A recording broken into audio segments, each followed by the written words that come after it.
Where do you start when you have to honor the life as full, as multifaceted, as fun-loving as the one lived by Dan Williams? I think that if there was a book written on Dan's life, his principles, the effect that he had on others, it would closely resemble How to Win Friends and Influence People. Reading the condolences on the McCall's website and all the tributes shared on Facebook, plus all of you here today, it is evidence that he had a significant impact on so many people and that influence upon you.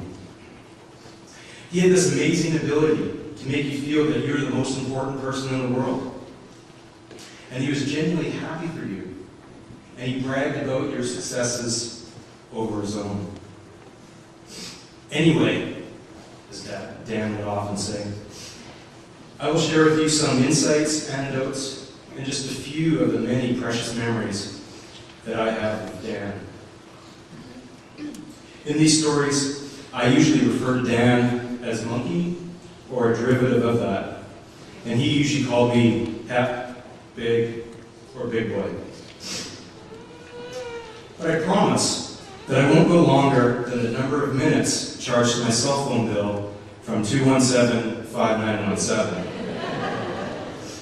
And I'm going to start with the elusive question: how did he get the name Monkey Man? Dan the Monkey Man.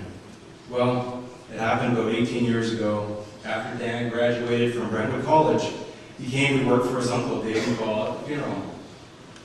Back in those days at the funeral home, there was a core group of us: Kevin, Kager Armstrong, Dean Freer, John Elwood, Stu Carroll, and myself. And along comes the boss's nephew, Dan Williams. A young guy, clean-cut, quiet, unassuming. But it didn't take long for Dan to become comfortable with us, and us with him. Being so long ago, the story's a little vague. But back then, Dan was the runner at the funeral home, meaning that he would run around town picking up death certificates and other documents. And the firm had this gray Chevy Lumina, and during that time became Dan's second home. And even though Dan had so many great attributes, cleanliness wasn't one of them. This started a bit of a battle with the French-Canadian car washer that was employed at that time, because he had to clean up after Dan every night. And so the story goes, there's a trash can, a banana peel, and at some point in this battle, and I'm not sure if it had anything to do with the banana peel, Dean Freer just shook his head and said, Dan, the Monkey Man. And it stuck.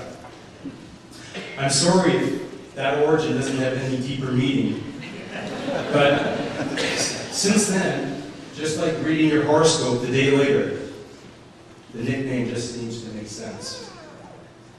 Dan, the family man. Hanging out with the love of his life, Michelle. But I'm going to save a few more of those details for later. His brother Craig, who we refer to as Chimpy, meaning Little Monkey. They had an amazing relationship. Now, I don't have a brother, but if I did, I'd want the relationship to be like Dan and Craig's. It was this unconditional love that reciprocated back and forth, being there for each other. Whether it was Dan being Craig's best man at his wedding, and Dan's famous "a duck is a duck" speech, or Craig caddying for Dan at the Uplands Golf Championship. Dan also loved being with Craig's family, Caddy, Ben, and Mia, hanging out with his parents, Barb and Daryl, seconding Daryl into some odd job, or going boating with his parents together with Michelle. And we can't forget the dog, Tucker. Taking Tucker fishing, planning doggy birthday parties. Monkey loved that dog. But his commitment to family was more than just for his immediate family, and he wasn't just a big brother to Craig, but also to Stacy and Trevor.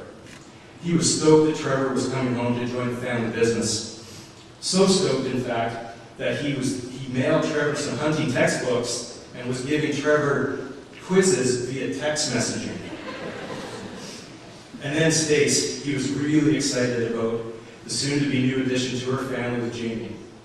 He was sharing with Cam and Scooter in a recent conversation, and it went something like this. Dan, I'm pregnant. Wow, Stace, how'd that happen? Well, Dan, you know. Stace, that's awesome. So fill me in, tell me the details. And then Stacy started to proceed. But giving some of the female details, Stace, whoa, whoa, I'm your cousin, too much information. Although Dan had a lot of cousins, the Adams and Bormans, and so many other extended families, he wasn't just cousin Dan to them, but to their friends as well. Dan was also a great communicator, keeping his entire extended family connected, lighting up our Blackberries with phone calls, text messages, and pins. The last communication that I received from Dan was letting me know that Kager and Holly just had a baby girl 2 weeks ago. Dan, the outdoors man. Monkey loved the outdoors, whether it was hunting with his best friends, Scooter, Cam, and Neil, with the Alberta guys, Brad and Rich, or fishing with Michelle, Krieger, Daryl, Kager, Drew, Uncle Dave, or his colleagues from the bank. Or maybe it was one of his 97 rounds of golf that he played this year with the guys from Uplands on Thursdays, Fridays, or Saturdays.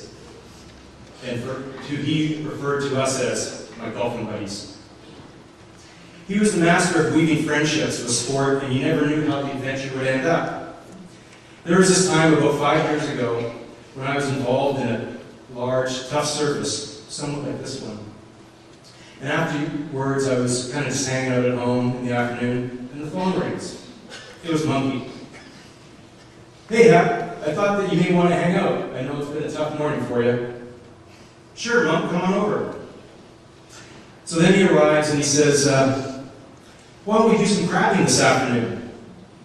I said, sure, that'd be great. Just want to let you know, I don't want to do too much, I just want to hang out. He goes, that's fine, I'll look after all the details, you can just hang out. Great. So we go outside, and there's this Pathfinder with the boat already attached to it. We already had that preconceived. And we launched the boat over at Crab Point and we started crabbing. We twisted a couple drinks and shot the breeze, and by nightfall it was time to come in. Now remember, the condition to me going out with Dan was just I wanted to have a relaxing afternoon. I didn't want to get too cold or too wet. That was the deal. Well, fast forward 20 minutes later to the Cattle Point boat launch.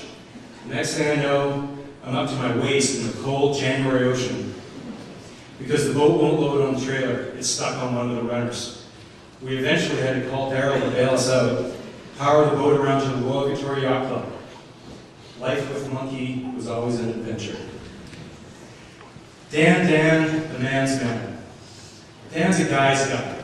And besides his outdoors, we love just hanging around with his buddies, either watching NASCAR, and we can't forget the literally hundreds of times we went out for chicken wings and beers, whether it be Lucky's or more recently Bud Lights, and the odd game of Golden Tee Golf.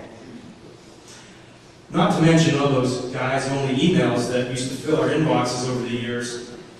And Dan was only politically correct when he needed to be. But to let you in on how much of a true friend he was, I want to tell you about Hockey Day in Canada in 2006.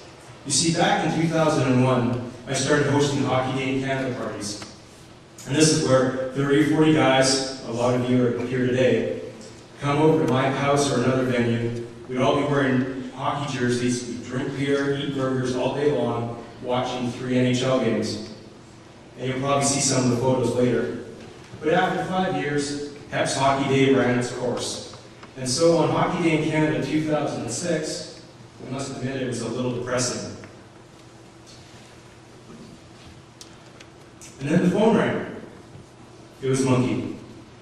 Hep, it's Hockey Day in Canada, and it's just not right if we're not watching it. You come over, you bring the jerseys, I'll provide the beer and food. He was always just thinking of other people, wanting them to feel more special.